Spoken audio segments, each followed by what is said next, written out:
Hi guys, twagarutse ni JD Family. Ubu ngubu turi kumwe turabifuriza amahoro y'Imana aho muri hose. Murayibona ubu ngubu ndi njyenyine. My baby ndaza kubabwira ahantu ari. Yego. Rero nta kindi kituzanye. Twe tubakumbuye. Murabizi. Ubu ngubu ama episode turakomeje, tugenda tuva ku bwiza tujya ku bundi. Mbese ibintu birakomeje.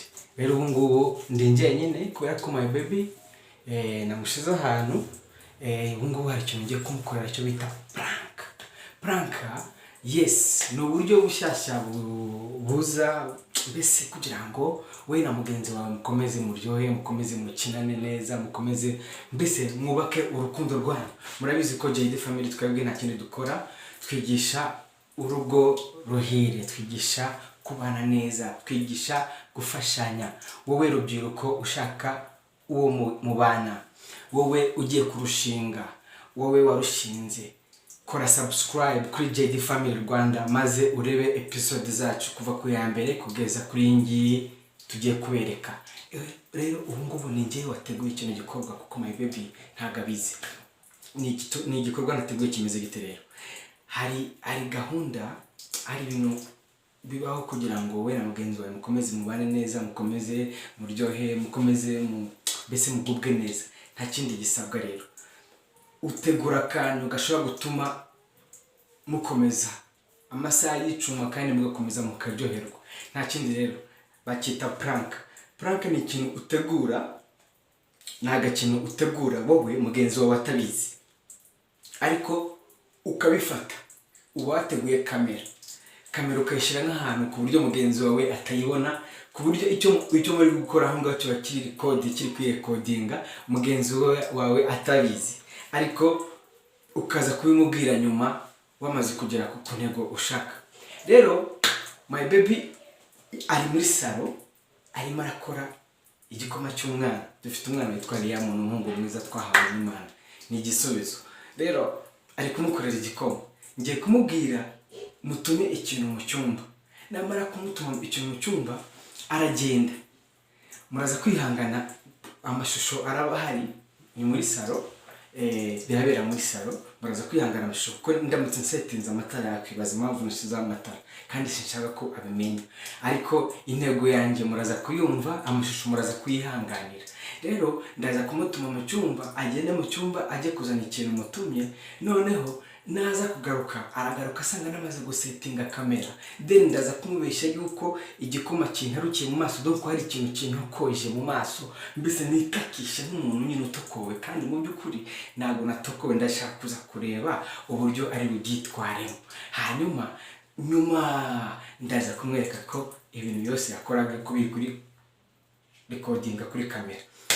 So mwe ntimucikwe, mukomeze mudukurikirane, muduhe comment uburyo muza kubibona, muduhe n'ibitekerezo byiza uburyo muza kubibona. Kora subscribe na like kuri JD Family maze ubundi ubane natwe. Nta kindi twifuriza ni ukugubwa neza ndetse no gukomeza kuryoherwa n'urukundo ndetse no gufashanya mu byo mukora byose ndetse no mu byo mushaka kwifuza kugeraho. Nta kindi rero, mudukurikirane. Rero ubu ngubu ngiye kujya kwitegura muri salo kuko ubu my baby nta kintu na kimwe asi mbese ni surprise nanjye ngiye kumukorera. Murabizi ubushize twabahaye video ivuga ku bijyanye n'urugo ruhire, uburyo mugomba mbese umugore mwiza uko amere, umugabo mwiza uko amere. Mbese udukurikirane ugendo rero kuri video zacu dushiraho urebe ukuntu zimeze. Ubu ngubu nicyo bita prank rero ni akantu gashyashya nanjye nazanye kugira ngo nze kwereka madamu. Ubutaha tuzakomeza tubana. Reka dukomeze rero mudukurikirane. Ubu ngubu ngiye kujya gutegura iyo gahunda muri salo, mubane natwe ariko mwihanganira amashusho kuko ntabwo nashizeho amatara, ariko muraza gukurikirana gahunda uko zimeze. Murakoze. Ni JD Family Rwanda, turi kumwe. Murakoze.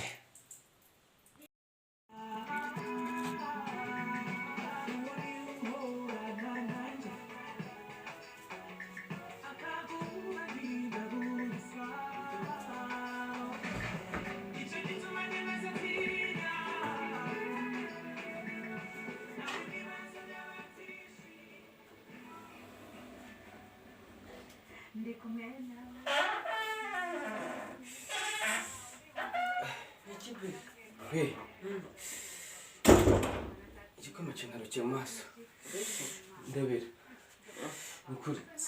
mukuri ndebera ngo kigiye ndebera be nako ndikubeshya ndebera muhiramo urabeshya kwitara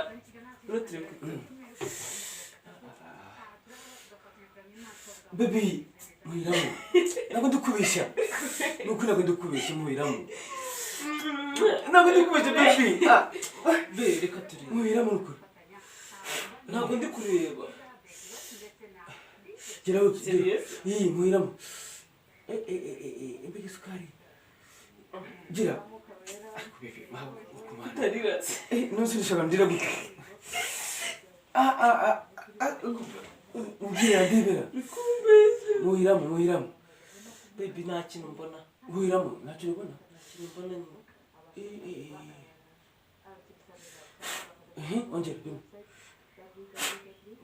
akandi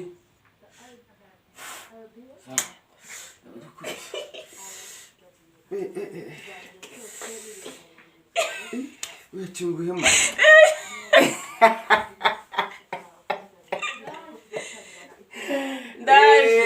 ndaje it's a prank wayibonye